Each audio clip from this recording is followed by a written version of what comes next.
madaxweynaha jamhuuriyadda federaalka Soomaaliya mudane Xasan Sheekh Maxamuud ayaa muddo 2 maalmood oo booqasho rasmi ah ku joogay Jamhuuriyadda Dimuqraadiga Federaalka Itoobiya kadib markii martiqaad uu ka helay ra'iisul wasaaraha dalkaasi Itoobiya Abiy Ahmed. Ra'iisul wasaare Abiy Ahmed iyo madaxweyne Xasan Sheekh Maxamuud ayaa wada hadallo laba geesood ah ku yeeshay magaalada Addis Ababa. Intii uu socday wada hadalka labada hogaamiye waxaa ku wehelinayay mas'uuliyiin sare oo ka kala tirsan labada dal iyaga oo la isla eegay arrimaha ay wadaagaan Soomaaliya iyo Itoobiya gaar ahaan arrimaha la iska kaashan karo.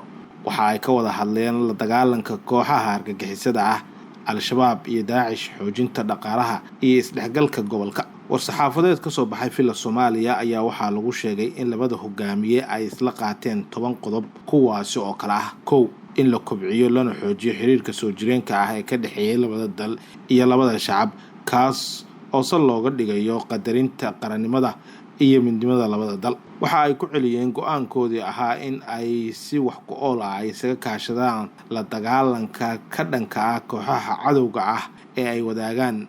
Labada hogaamiye waxa ay bogaadiyeen howlgallada ka dhanka ah Al-Shabaab ee ka socda gobolada Soomaaliya, gaar ahaan duulaankii ugu dambeeyay ee ciidamada xoogga dalka Soomaaliya ay ku qaadeen kooxda Al-Shabaab. Madaxdu waxa ay ku baaqeen in golaha ammaanka ee qaramada midoobay inuu tixgeliyaan codsiga dowladda federaalka Soomaaliya ah in la qaado cunaqabataynta hubka ee saaran dalka Soomaaliya in ka badan 30 sano si loo xaqiijiyo ciidamada Soomaaliyeedna ay dalkooda uga xoreeyaan Al-Shabaab iyo kooxaha kale ee argagixisada ah.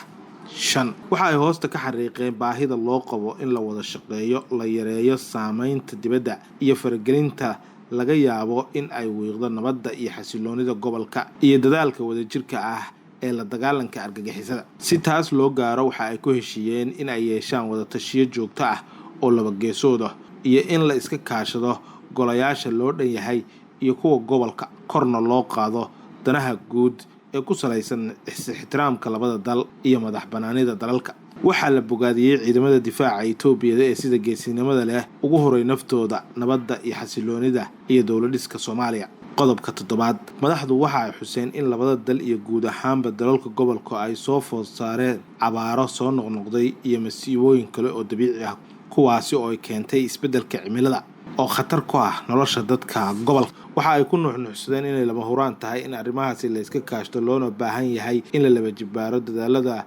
looga gudbi karo caqabadahaasi. Waxa ay sidoo kale ku baaqeen in saaxiibada beesha caalamka ay sii wadaan taageerada bulshooyinka ay abaaruhu saameeyeen. 8.